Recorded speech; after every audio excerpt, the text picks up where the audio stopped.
What companies have the best hiring practices? Are you objective when hiring people? How do you effectively change your career? Well, if you're an employer seeking to improve the way you bring in talent, or if you're a person seeking new career opportunities, you can't miss today's Toronto Speaks Careers and Hiring.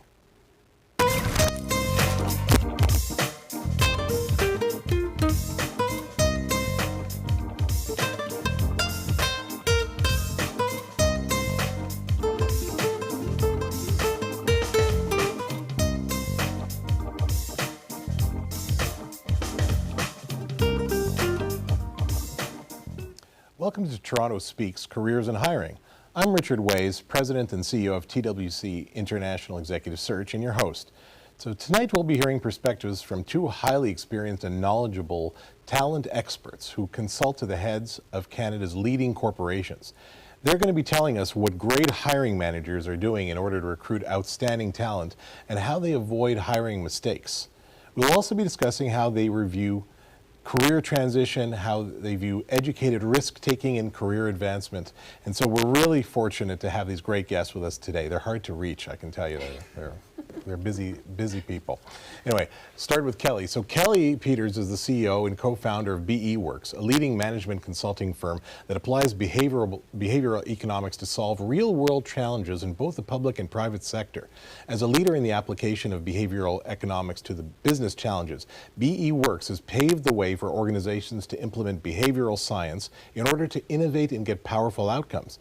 Prior to co-founding the firm, Kelly led innovation teams at the Royal Bank of Canada, Bank of Montreal, Canoe, and the Financial Post. She has over 20 years of experience in financial services strategy and IT innovation and is a fellow at the Institute of Canadian Bankers. Kelly is an influential thought leader in the field of behavioral economics and shares her experience as a faculty lecturer of applied behavioral science at the University of Toronto's Rotman School of Management. Our second guest today is Stephanie Goyert, and Stephanie is a leader with Deloitte's Human Capital Consulting practice, the largest human capital advisory organization in Canada. The practice leverages research, analytics, and industry insights to design and execute critical talent, leadership, and change programs. She's an expert in team effectiveness and leadership development and works with clients from the C-level to the front lines to unleash potential and drive better performance. So thank you both very much for being here today. Really appreciate it. So the audience is in for a treat, I believe. We have a lot of interesting things to cover, and hopefully we'll be able to get through most, if not all of them. So before we start, I thought maybe you guys could indulge me in a little role play. So what I'm going to be interviewing you for a second here, and let's see if this will help get us to a certain subject that I've been thinking about. I think we all know about very well. So we'll start with Kelly. You're a woman, right? Yeah. Yes. Okay. So let's see. You're not going to get pregnant anytime soon, are you? On the job, or? I don't know how I feel about answering these questions. And you're blonde, and so but you're smart, right? Anyway, I'm sorry. I'm really going off on a limb here, but the reason I did it was simply because one of the things we want to talk about today is bias in hiring. And, I think that a lot of us have to do a self-check in order to get it right, but many people, as we know, many hiring managers don't get it right. So I wanted to sort of explore this with you. What do you think the good hiring managers are doing? How are they, what steps are they taking to make things right as they go through the hiring process? And what are they doing wrong? Perhaps we can talk about that too. So Kelly, why don't you start if you could? That was fantastic. That was a surprise, but so important. First of all, so many people don't know that those questions are not appropriate, and they don't know why they're not appropriate from a legal perspective. But more importantly, they harm the ability for companies to achieve the diversity that is so vital to their success.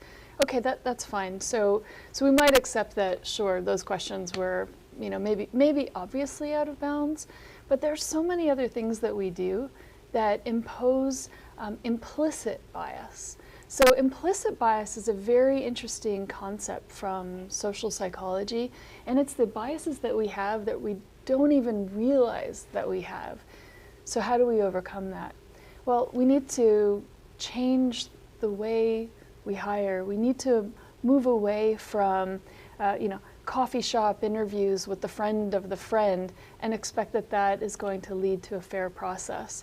So behavioral science has been exploring processes that what we like to call moneyball hiring.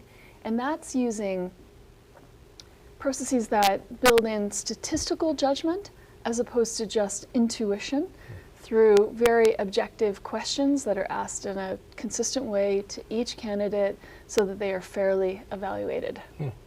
That's great. What's an example, perhaps, of that type of, work? Yeah, so something as simple as craft your interview questions in advance of any and every interview. Have a scale, like a numeric scale, like 0 to 10, for how you want to evaluate that. Have your answers already predetermined in terms of what you think a poor answer is versus what you think a great answer is. So then when you're sitting with that potential candidate, you're going through very systematically through this list of questions that you engineered in advance, and you're already evaluating their answers on the basis of what you had determined in advance, as opposed to sort of being swayed in the moment. So that would be a starting point. A second thing would be just to make sure that the questions that you're designing are really aligned to the behavior that matters for that job. It's not necessarily just about trying to tease out maybe personality or how much you like that person. The challenge is, what is the behavior or set of behaviors that you need that person to be good at? Fun way to think about that is if you want somebody to be really careful, let's use that as an example. It might be interesting to set up an example where you, kind of an experiment, where instead of just asking a person, oh, are you very careful? Like, who's not going to say that they're not careful or attend to detail? But if we set up kind of an experiment where maybe just passing by, we say, hey, oh, hi, sorry, would you mind helping me pack this set of super delicate crystal? And then watch how that person interacts with helping pack this very delicate crystal. Are they sort of, are they careful or are they not careful? So this is really just intended as an illustration. But in this example, we're able to see, does the person carefully wrap each glass? Do they go around the stem? Do they wrap, maybe the bottom of each one very carefully? How much do they try to use all of the material? And that would be a behavioral way to truly observe the behavior, as opposed to just asking the question, oh, are you attentive to detail and careful? Right. So this is this behavioral science approach. Yeah, no, it seems like a great approach, actually. Stephanie, what have you seen in this world of bias? Yeah, in terms of bias, I think from the social psychology perspective, there are so many, inherent biases that we all have. I think, one of the most obvious ones is that, similar to me bias, and so we tend to gravitate towards people who are similar to us, and we think that, because they're similar to us, they will be a good fit. But Kelly, to your point, you're not getting an objective view, and you're not maybe getting the data that you need that's actually going to predict their performance on the job.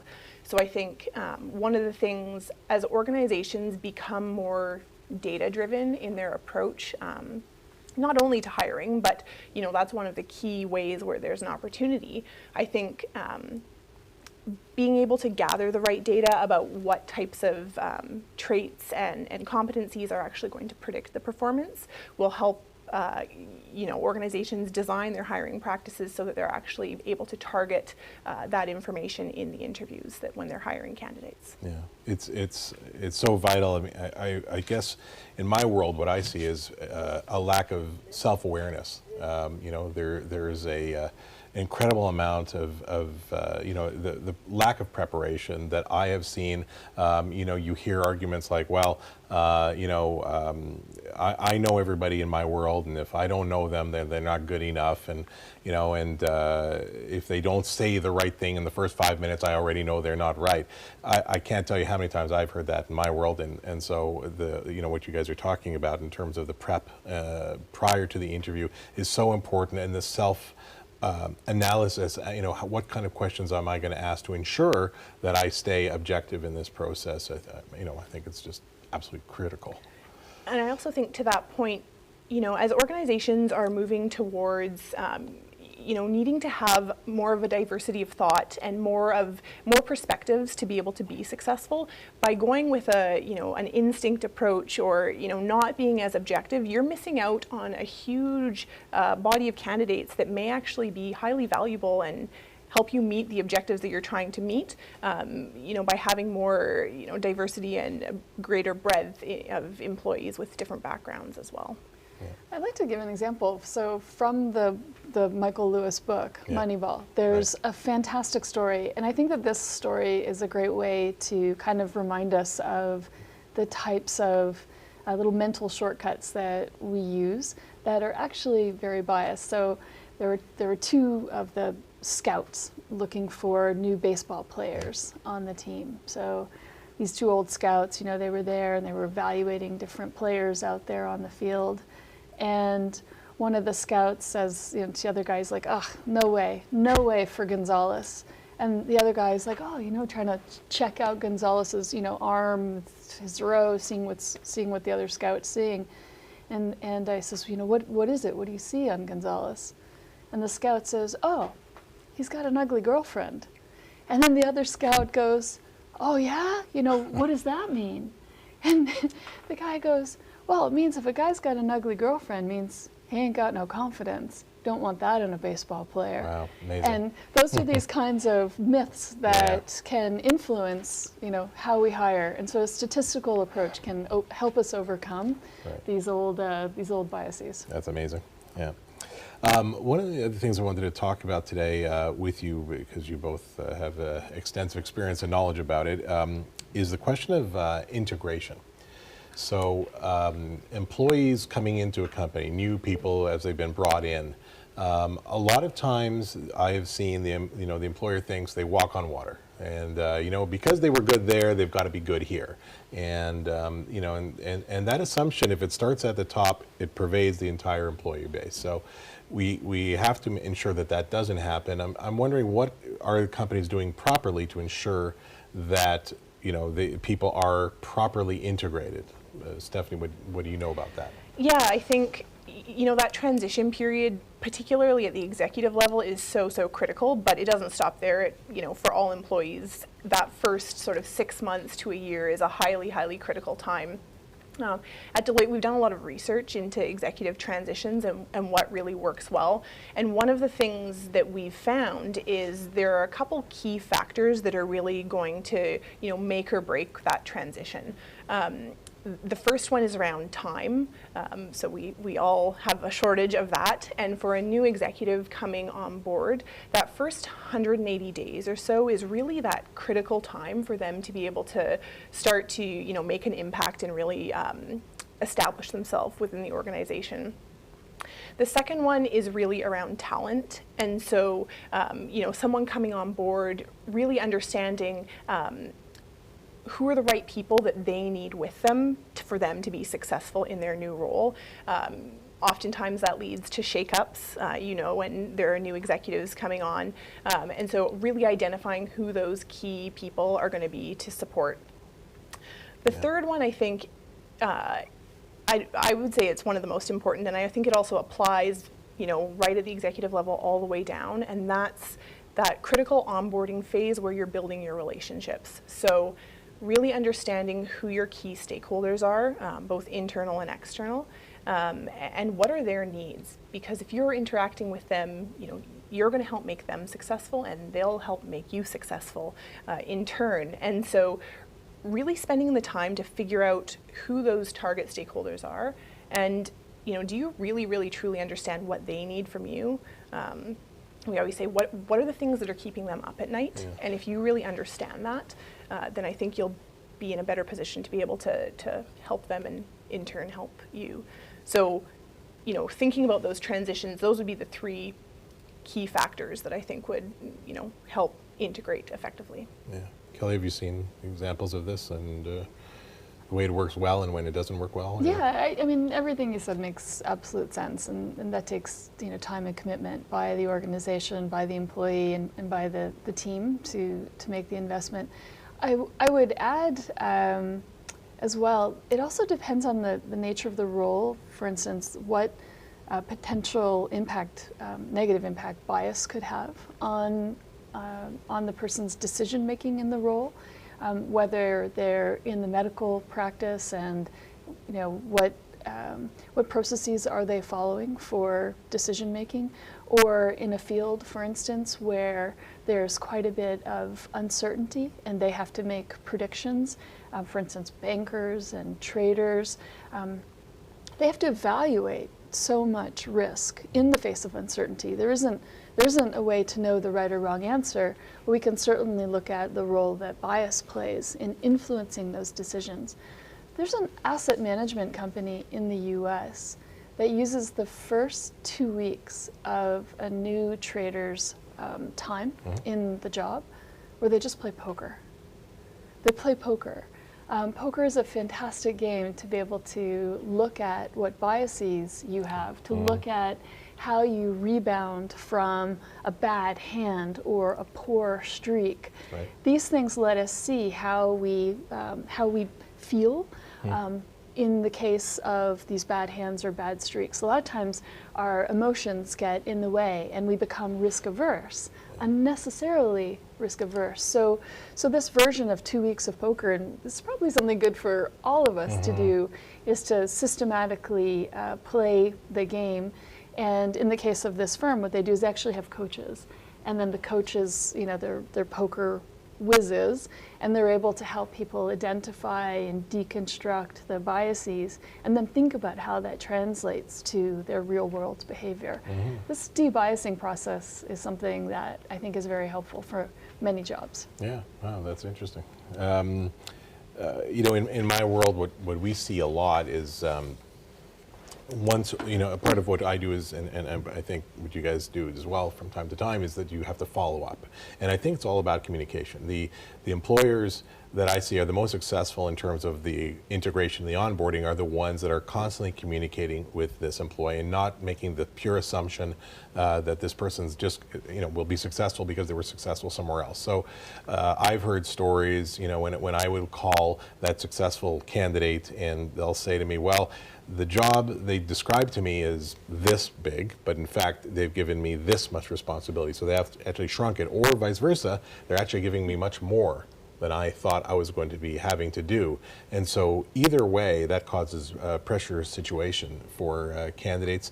Sometimes they'll say things when you follow up with them, well, there's this person on the management team who really bugs me, and he comes into my office every 5 minutes and he's driving me crazy and I can't get my job done. The thing is, the company or whoever your external consultant is or your search person has to be communicating on a very regular basis with them to ensure that everybody's on the same page, expectations are being met, because when you don't do it, things will fester and no one is getting the message out, and sometimes that new employee is a bit scared. They come in and they don't know who to talk to, and they're not sure who their friend is and all that kind of thing. And so for me, the follow-up, the ongoing communication, especially in that 180-day period that you were talking about, is so essential. They need to be introduced to the right people. They need to build the right relationships from day one. They don't need to make friends with everybody, but they need to get at least the key relationships in order for them to get their job done, set up and, have those proper introductions done. So that's what I've noticed. Another thing I wanted to talk about today was career transition. You both have a lot of experience and knowledge in this area, and the risk factors that come into it that make life sometimes a challenge. And people at different times in their careers are thinking, well, do I do this for the next 20 years? And maybe I don't. Maybe I do something else. I've certainly gone through it. I think you guys have gone through it too in terms of your backgrounds. What is it that you have witnessed in terms of what makes a successful career transition, and what are the obstacles to a good transition? Yeah, I would say that one of the challenges that people face is that they're not actually doing a very good job of evaluating that decision. It's a very systematic approach that's required to properly evaluate the risk. And what we don't take into consideration is often we're way more risk adverse than what is necessary and what is the appropriate amount of risk that is potentially confronting this person. So taking a more systematic approach to actually identifying what the risk is, and then following that up with the necessary cushions and circuit breakers in the event of maybe overconfidence on whatever this new venture might be. There are ways to help mitigate that risk. But I think one of the key things that people need to think about is that we generally tend to be very terrible predictors of risk. Both sides. Either we're over predicting risks that are not likely to happen, and we're under predicting the risks that are likely to happen. So when someone's thinking about maybe taking a chance, making a bold move, they need to take the time to carefully identify the risk and to seek the opinion of other people to help them have an objective view of how they've weighted those risks, how they've identified those risks, and they need to take that feedback into serious consideration. So I would suggest that this is a vital step that might actually help people be more comfortable in making bold moves. Stephanie, what do you? Yeah, I think it's such an interesting topic. We know that as millennials, make up more and more of the workforce, we know that for this cohort, they are far less likely to stay in a career for, say, 20 years, like maybe their parents' generation. Why is that? Why do you see that? I don't know. I think there's a little bit of, I think there are some perceptions that millennials maybe want to jump to the next best thing or don't have the patience to wait out and pay their dues. Is that a real perception? I don't think so. I think millennials look at careers differently than maybe generations past, and I think they see that they look at careers as this is merit-based, and if I can perform, then that should determine how fast or how I move through an organization.